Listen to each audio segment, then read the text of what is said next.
తిరుమల శ్రీవారిని దర్శించుకున్న రాష్ట్రపతి ద్రౌపది ముర్ము ఘన స్వాగతం పలికిన ఆలయ అర్చకులు.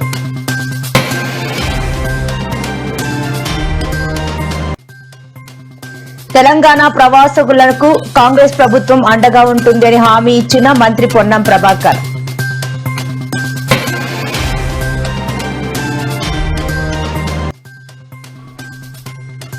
ఫార్ములా ఈ కార్ కేసులో నన్ను అరెస్ట్ చేసే ధైర్యం ప్రభుత్వం చేయదు అంటూ ధీమా వ్యక్తం చేసిన కేటీఆర్.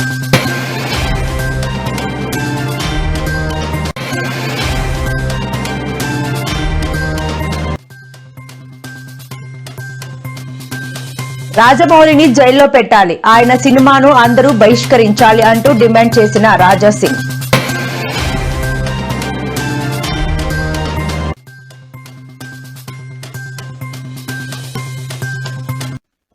తిరుమల కల్తీ నెయ్యి వ్యవహారంపై సిట్ విచారణ అనంతరం వైవి సుబ్బారెడ్డి కీలక వ్యాఖ్యలు.